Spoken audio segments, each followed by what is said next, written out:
बिस्मिल्लाहिर्रहमानिर्रहीम। अस्सलाम वालेकुम दोस्तों, नई वीडियो में खुश आमदीद। दोस्तों, ईरान ने सऊदी अरब के साथ ताल्लुकात बेहतर करने के लिए ग्रीन सिग्नल दे दिया है। आज की वीडियो में हम बात करेंगे कि आखिर कौन कौन सी वजूहात हैं जिनकी बिना पर ईरान और सऊदी अरब में इतनी ज्यादा कशीदगी है, और अब ऐसे क्या हालात पैदा हुए हैं जिसकी वजह से ईरान ने कतर की जानिब से सऊदी अरब के ईरान के साथ ताल्लुकात बहाल करवाने की कोशिशों का खैर मकदम किया है। वीडियो की तफसील में जाने से पहले आप देख रहे हैं हकीकत की दुनिया डॉक्टर अली के साथ। हमारा चैनल सब्सक्राइब करके घंटी के निशान को दबाना मत भूलिएगा। इस वीडियो को ज्यादा से ज्यादा फेसबुक, व्हाट्सएप और सोशल मीडिया पर शेयर जरूर करें। शेयर और लाइक करने के साथ साथ कमेंट बॉक्स में पाक फौज जिंदाबाद, पाकिस्तान पाइंदाबाद और पाकिस्तान के गुमनाम हीरोज को सलाम का नारा कमेंट जरूर कीजिएगा। दोस्तों, अगर गुज़िश्ता 2 दहाइयों में देखा जाए तो सऊदी अरब और ईरान के ताल्लुकात में काफी ज्यादा उतार चढ़ाव की मुख्तसर तारीख मौजूद है। दोस्तों, मुसलमानों के आपस के झगड़ों का फायदा उठाते हुए सहूनी और ईसाई मुसलमानों को न सिर्फ कमजोर कर रहे हैं बल्कि अंदर से तोड़कर उनकी ताकत को पारा पारा कर रहे हैं। उनके वसाइल पर काबिज होकर अपने मजमूम मकासद को अमली जामा पहना रहे हैं। दोस्तों, एक बार फिर ईरान और सऊदी अरब के ताल्लुकात बेहतर करवाने के हवाले से कतर ने बेड़ा उठा लिया है। इससे पहले पाकिस्तान की जानिब से भी ईरान और सऊदी अरब के ताल्लुकात को बहाल करवाने के हवाले से कोशिशों का आगाज किया गया, लेकिन यमन जंग की वजह से मामलात आगे न बढ़ सके। दोस्तों, अब ईरान ने कतर की जानिब से सऊदी अरब के साथ ताल्लुकात की बहाली के हवाले से की जाने वाली कोशिशों का खैर मकदम करते हुए कहा है कि ईरान ने हमेशा कतर के साथ करीबी ताल्लुकात रखे हैं और खित्ते में बातचीत के लिए दोहा की किसी भी कोशिश का खैर मकदम करेगा। दोस्तों, ये बात ईरानी वज़ीर ख़ारजा के तर्जुमान सईद खतीबज़ादा ने रूसी खबरसां एजेंसी को इंटरव्यू देते हुए कही है।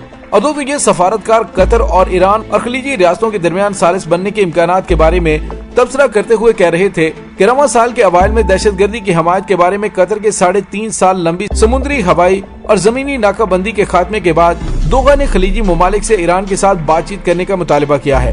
ब्लूमबर्ग को इंटरव्यू देते हुए कतरी वज़ीर ख़ारजा शेख मोहम्मद बिन अब्दुर्रहमान असानी ने कहा है कि कतर ईरान और सऊदी अरब के दरमियान सालसी के लिए तैयार है। दोस्तों, यहाँ पे आपको ये भी बताते चलें कि ईरान की जानिब से बड़ा ही मुस्बत बयान सामने आया है और उन्होंने कहा है कि अगर खित्ते के अंदर मामलात को बेहतर करने के लिए कतर आगे बढ़ता है तो हम उसकी कोशिशों का खैर मकदम करते हुए खित्ते में अमन अमान चाहते हैं। दोस्तों, सफारतकार ने मजीद कहा कि कतर के अलावा ईरान के खलीज फारस की मुतअद्दिद रियासतों में खलीज, ओमान, कुवैत और मुत्तहिदा अरब अमारात के साथ बाहमी एहतराम की बुनियाद पर अच्छे ताल्लुकात सवार हैं। उन्होंने कहा कि हमारा मुत्तहिदा अरब अमारात के साथ बुनियादी रिश्ता है और इस हकीकत की वजह से मुत्तहिदा अरब अमारात हमारे एक अहम तिजारती शराकतदार हैं। इन ताल्लुकात की सतह को बेहतर बनाने के लिए मौसर इक़दामात उठाए गए हैं। अलबत्ता हमारे साथ सियासी ताल्लुकात में उतार चढ़ाव है।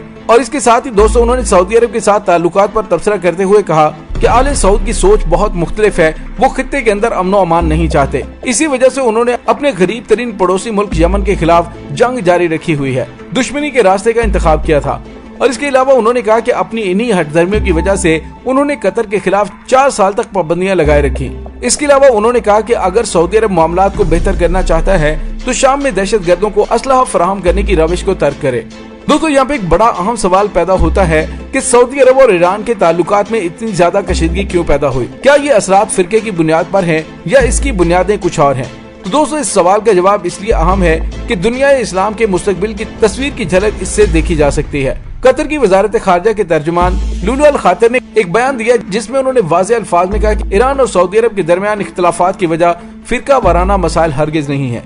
ये इलाके में 2 मजबूत रुझानों के असर रसूख का मामला है। अगर दोनों के दरमियान सफारती चैनल कायम कर दिया जाए तो इख्तिलाफात को हल किया जा सकता है। अल खातिर की ये बात इसलिए सही है कि आलम इस्लाम या दुनिया अरब पर एक नजर डालकर हम अच्छी तरह से समझ सकते हैं जो ईरान को एक शिया मुल्क कहकर उसके साथ अपने इख्तिलाफात की वजह पेश कर दिया करते थे, आज खुद उनके सुन्नी ममालिक से शदीद गहरे इख्तिलाफात हैं। तुर्की शिया मुल्क नहीं है, लेकिन इसके साथ सऊदी अरब के इख्तिलाफात अपने उरूज पर पहुंच चुके हैं। यमन मुकम्मल शिया मुल्क नहीं है, लेकिन सऊदी अरब ने उस पर जंग मुसल्लत कर रखी है। गुज़िश्ता 6 सालों से रियाज हुकूमत ने यमन पर वहशियाना हमले जारी रखे हुए हैं। दोस्तों, वाज़ेह है कि यमन पर हमले करने वाले इत्तेहाद में शामिल सऊदी अरब और अमारात के दरमियान बाहमी जंग का भी आगाज हो चुका है, जिससे किसी तरह से कंट्रोल करने की कोशिश की जा रही है। दूसरी जानिब ईरान को अगर देखा जाए तो जहां सऊदी अरब के साथ उसके इख्तिलाफात हैं, वहीं तुर्की के साथ अच्छे ताल्लुकात हैं और दोनों ममालिक के दरमियान तिजारत में मुसलसल इजाफा भी हो रहा है। फलस्तीनी तंजीमों के साथ ईरान के ताल्लुकात का मामला इस सतह तक पहुंच गया कि इसराइल के साथ जंग में फलस्तीनी तंजीमों ने ईरान की मदद से ताकत के तवाजुन में तब्दीली शुरू कर दी है। आज फलस्तीनी तंजीम इसराइल पर वो हमले कर रहे हैं जिससे नेतन्याहू जैसे इंतहा पसंद कोई भी झड़प शुरू होते ही सबसे पहले जंग बंदी की कोशिश में मसरूफ हो जाते हैं। दोस्तों सवाल यह है कि जब फिरका वारियत इस तनाज़े की वजह नहीं तो फिर असली वजह क्या है? दोस्तों असली वजह इस्तेमारी ताकतों के बारे में नजरिया है। इस्लामी जमहूरिया ईरान वो मुल्क है जो इस्तेमारी ताकतों की पॉलिसियों और मंसूबों के खिलाफ बरसरे पैकार है।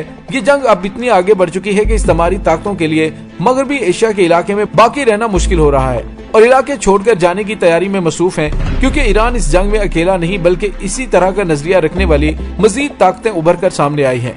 उनमें इराक का नाम भी लिया जा सकता है, शाम का नाम भी लिया जा सकता है और यमन की तहरीक इंसारुल्लाह का नाम भी लिया जा सकता है, फलस्तीनी तंजीम का नाम भी लिया जा सकता है। दोस्तों एक नुक्ता ये भी है कि सऊदी अरब की हुकूमत ने हमेशा दीगर ममालिक के साथ ताल्लुकात में सिर्फ हुकूमतों को अलग अलग हरबों से अपने साथ लाने की कोशिश की और अवाम को नजरअंदाज किया। दोस्तों इन दो रुझानों और नजरियात का मुस्तकबिल क्या है, मौजूदा हालात का जायजा लेकर इससे अंदाजा लगाया जा सकता है। दोस्तों कतर की जानिब से सऊदी अरब और ईरान के ताल्लुकात को बेहतरी की जानिब लेकर आना एक अच्छी पेशरफ्त है। और दोस्तों लास्ट टाइम जब सऊदी अरब और ईरान के ताल्लुकात खराब हुए तो उसकी वजह सऊदी अरब में एक मशहूर शिया आलिम शेख नमर और नबर को सजाए मौत दिए जाने के बाद हालात काफी ज्यादा कशीदा हो गए थे। दोस्तों यहाँ पे आपको ये भी बताते चलें कि इसकी तारीख मजीद पुरानी है। जुलाई 1987 में मक्का मौजमा में झड़पों के दौरान 275 ईरानियों समेत 420 आजमीन की हलाकत पर सऊदी अरब और ईरान में तकरीबन ताल्लुकात खत्म हो गए थे। मुजाहिरीन ने तेहरान में सड़कों पर एहतजाज करते हुए सऊदी सफारत खाने का मुहासरा किया था और कुवैत की एम्बेसी नजर आतिश कर दी थी। सऊदी सफारतकार मूसा अलगामदी तेहरान में सफारत खाने की इमारत की खिड़की से गिरकर जख्मी हुए और बाद में जख्मों की ताब न लाते हुए इंतकाल कर गए। इस मौके पर रियाद से तेहरान पर इल्जाम लगाया गया कि गामदी को सऊदी अरब के एक हॉस्पिटल में शिफ्ट करते हुए ताखीर की गई थी। सऊदी अरब के फरमारवा शाह फहद ने अप्रैल 1988 में ईरान से सफारती ताल्लुकात मुकम्मल तौर पर खत्म कर दिए थे। दोस्तों यहाँ पे आपको ये भी बताते चलें कि 1999 में एक अच्छा दौर भी सऊदी अरब और ईरान के ताल्लुकात में आया था। सऊदी अरब के फरमारवा शाह फहद ने 2001 में इलेक्शन जीतने वाले ईरानी सदर मोहम्मद खातमी को मुबारकबाद देते हुए उसे खातमी की इस्लाहाती पॉलिसी की तौसीक से ताबीर किया।